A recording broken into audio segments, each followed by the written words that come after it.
Welcome, David. Chris de Blasio here from Showtime. How are you? Thank you for having me. I'm feeling good. How you guys doing?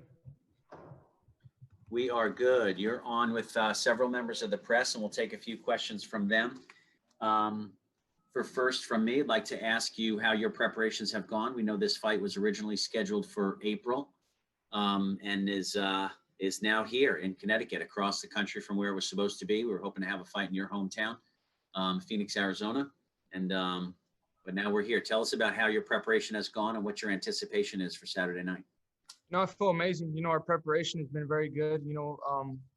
Thank God we didn't have no hiccups in our training camp. Everything went smoothly. My dad he had just opened his facility. Well, he didn't open it. He had just finished building it. So we were having private sessions in our gym without any people.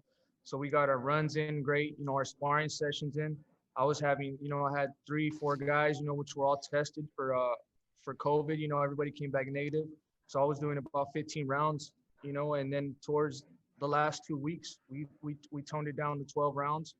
So I feel like, we got some good sparring, got some good running, strength and conditioning was good. My diet was good. I'm very close to weight right now. So I feel amazing, man. I feel ready just to defend my title come Saturday. That's great. How important was the move to Seattle for you? We know you've made some changes in your training, your preparations. Moving to Seattle must have been a big part of that, or?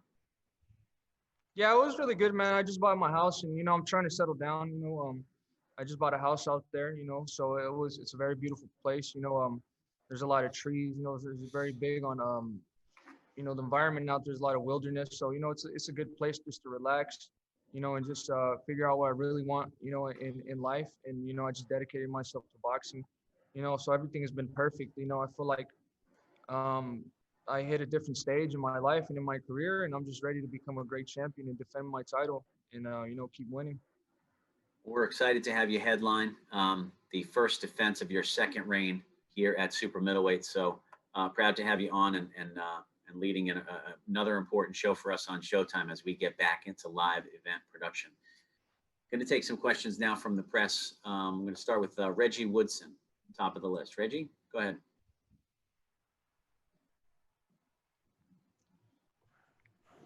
Hey, how you doing today, David?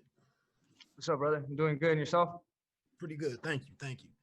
Um, does Romero Angulo, does he bring anything to the table to you that you haven't seen in your previous opponents? I've seen his style in some of my previous opponents. Probably the person I could compare him to a little bit is Porky Medina. The difference between Porky Medina and Angulo is Angulo's a little bit more fresh. He didn't go through all the wars that Porky Medina had. Porky Medina faced a lot of great guys.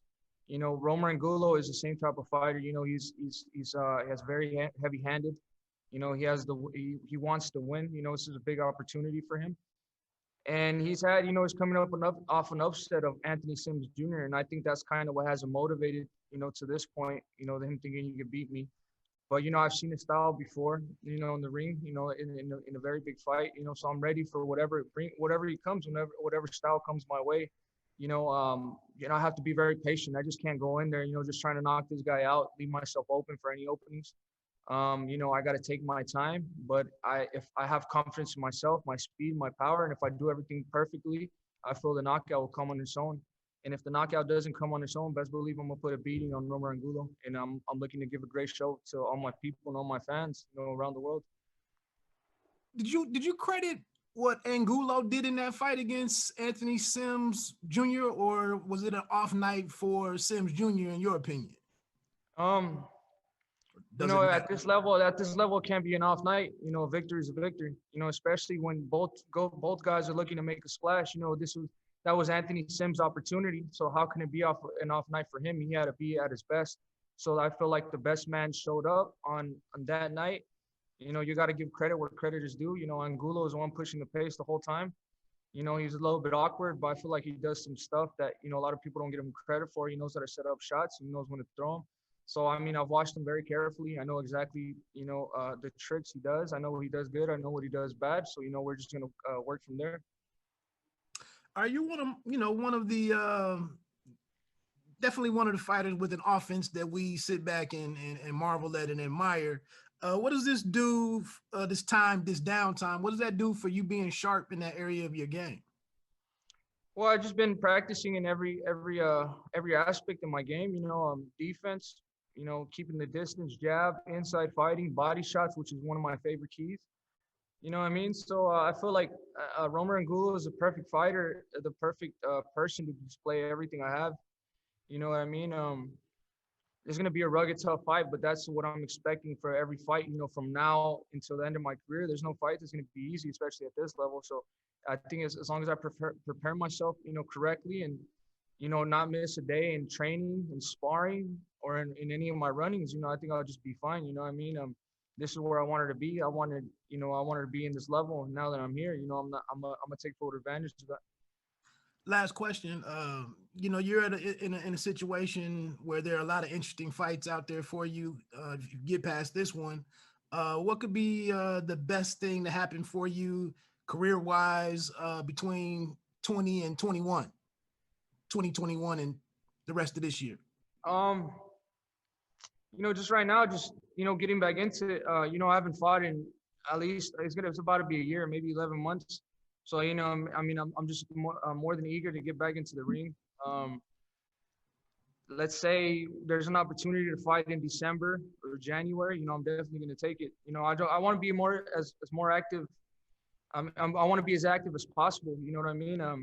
I feel like the coronavirus and the pandemic, kind of took away from my momentum a little bit, because I had a lot of momentum, winning the title back. So I was hoping to at least have 2 fights by this time, but unfortunately the coronavirus and this pandemic, everybody lost in the world.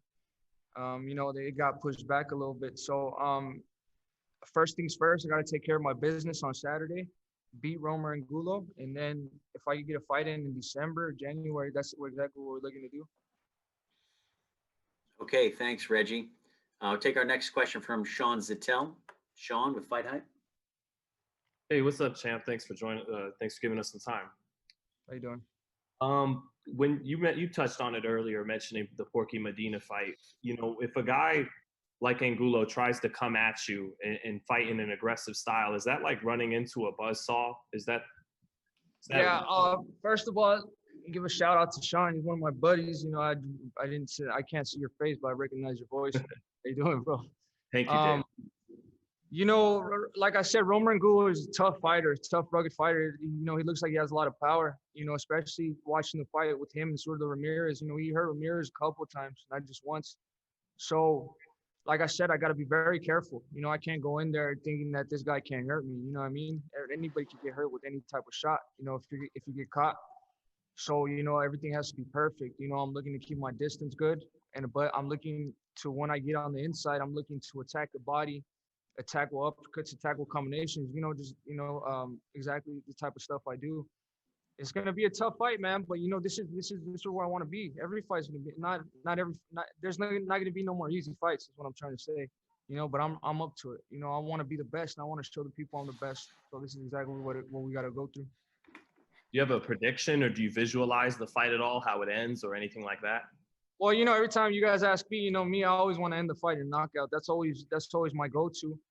But like I said, if it doesn't end with the knockout, it's going to be a one-sided victory. I want to show you guys why I'm the best. I'm looking for this to be a very competitive fight, but I want to win clearly. I don't want there to be a doubt in anybody's head that, it could have been a draw, this and that. No, it's not. I'm going to win clearly, and I'm going to win convincingly. And if we could get the knockout, we get the knockout. We can't, but we're definitely going to win convincingly. Is there anything in particular on your game that you're looking to work on in this fight that you want to see some improvement from the last fight on? I think this is going to be a little bit of a different fight because this is a different type of fighter. You know what I mean? I don't think Angulo is going to be running around, or utilizing the ring like how Darrell was. But if he does, we have something ready for him. But me, I want to do what I keep doing. You know what I mean? I want to start the fight off good, find my rhythm, find my momentum, and then ultimately just break the guy down like how I did with Anthony Darrell, like how I did with Jay Leon Love, Porky Medina. That's my plan, and then we're gonna stick to the plan. We're gonna continue doing so. And lastly, David, are you probably going? Will you be pressuring Caleb following this fight? Maybe even in the post-fight interview, that kind of thing. Is that like, does that fight need to happen next for you? Yeah, definitely. That's what I want to happen next. You know, I feel like that's what needs to happen. There can't be 4 champions in super middleweight division all undefeated. You know, we all gotta take risks. You know, we all think we're the best. You know, so let's all fight each other. Why not? You know, I want to be the best, and I want to have those other belts. So you know, we got to get it on. It's Caleb Plant, Billy Joe Saunders, Callum Smith, or if we could get the king of the boxing world, Canelo Alvarez. You know, you know, I feel like I want to take these chances now, and I want to go in there and I want to show people, you know, and I want to know for myself that I am the best too. Thanks so much, David. No, thank you. Thank you, Sean. We'll take our next question from Marco Perez. Marco, if you can ask your question, if you need to ask it in Spanish, that's fine, but if you can translate for us, I do not have our translator, Sammy. Ok, primero que todo, ¿cómo estás, David Benavidez? Espero que estés bien y quiero felicitarte porque tú eres uno de los boxeadores que trajeron el público de vuelta a ver un show como los que tú das.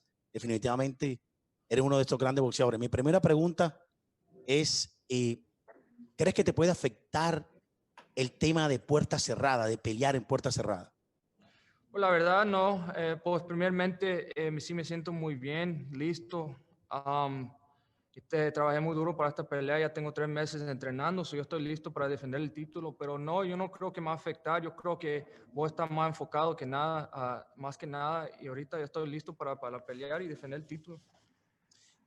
La pelea que viste con Angulo, con Ramírez, ¿vas a tomar esa experiencia de ahí? ¿Vas a hacer el plan de pelea con lo que viste con Ramírez? Sabemos que Angulo pega y que quizás de pronto te gusta a ti el tú a tú. Quizás vas por ahí de cuerpo a cuerpo.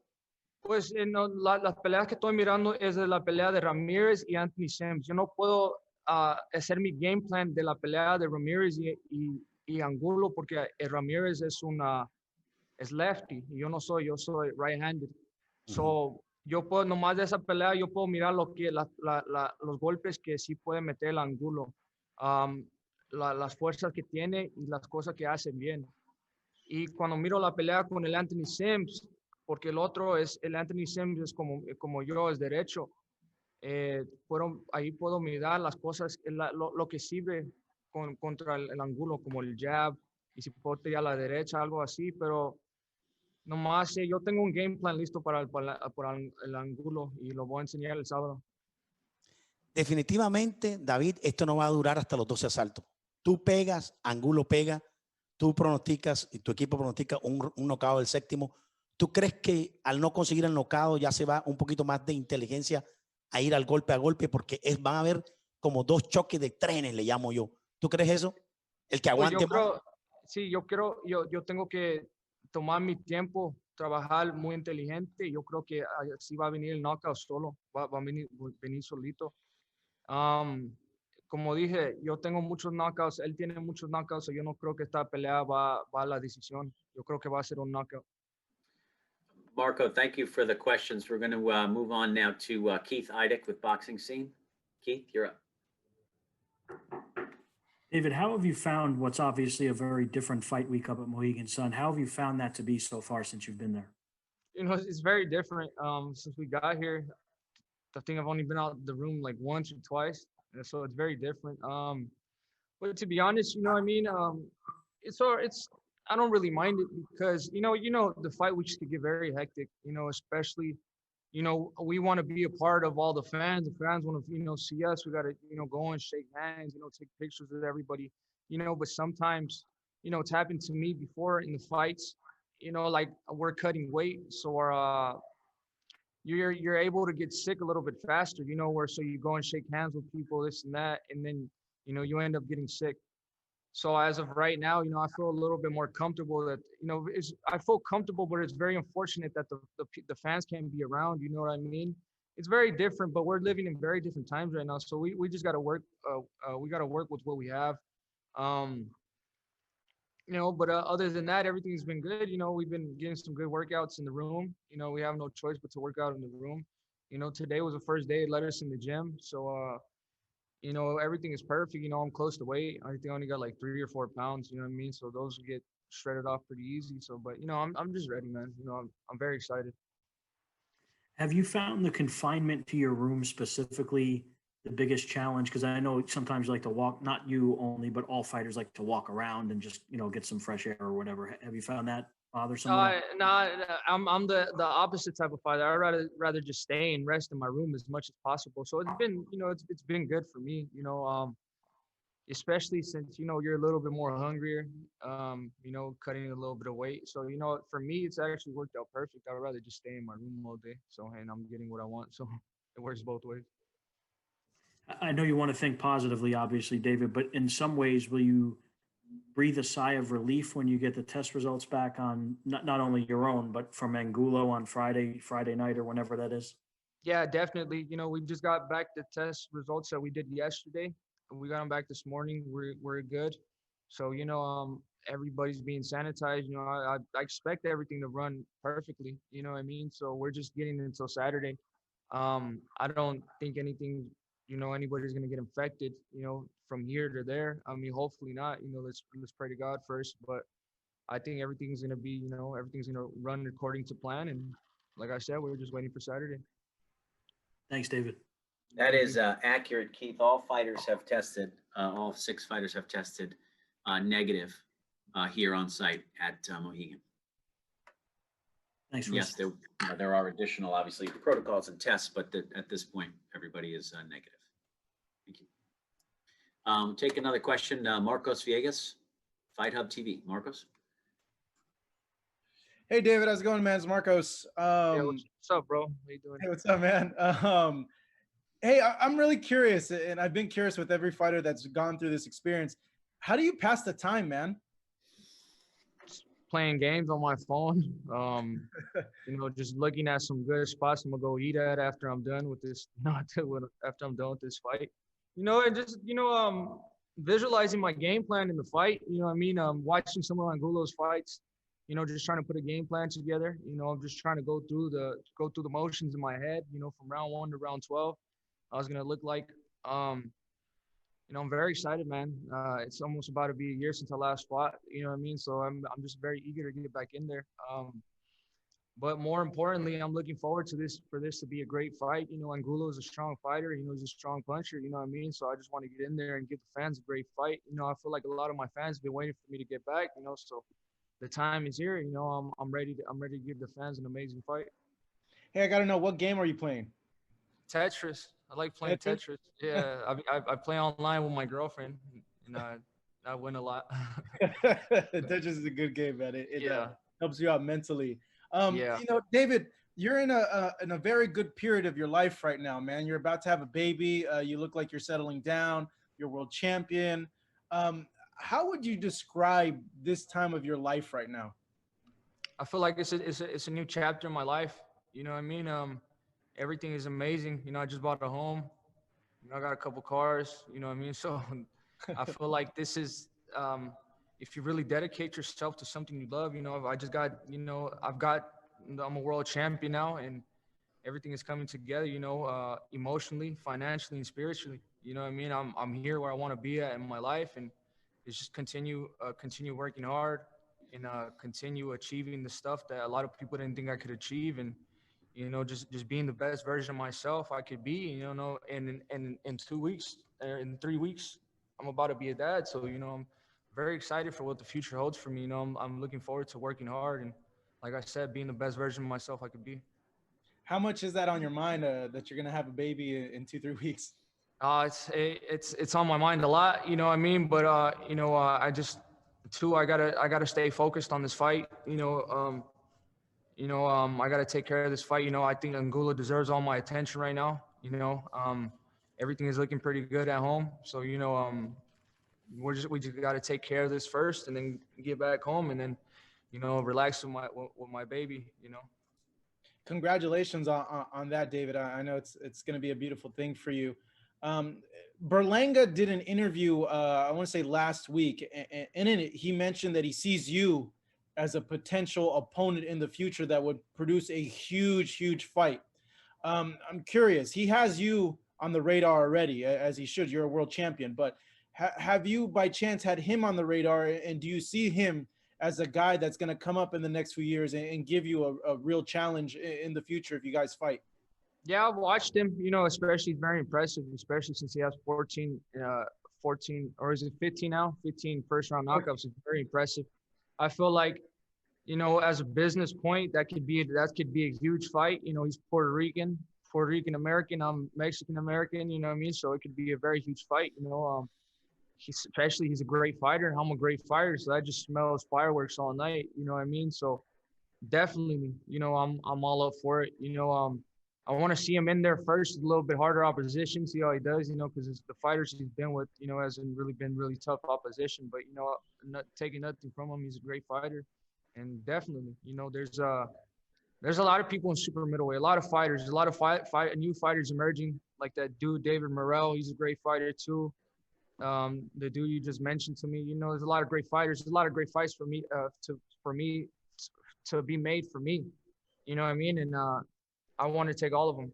I want to be the reason I got into boxing is because I want to let everybody know I'm the best in my weight division.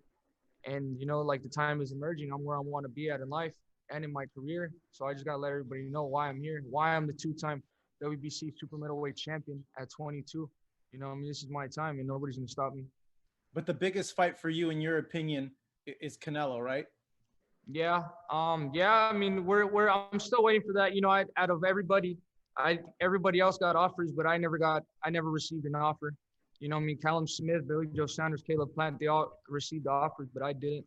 You know what I mean? So I don't know what's going on with that, but I'm gonna be ready for anything. If the opportunity comes, next year, 2 years, 3 years from now, I'll be ready. It doesn't really matter. I'm gonna be ready for whenever. I have a lot of time is on my side. I'm about to be 24 this December.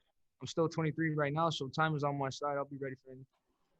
Thanks, David, and congratulations once again on the baby you're about to have, man. Thank you, bro. I appreciate it.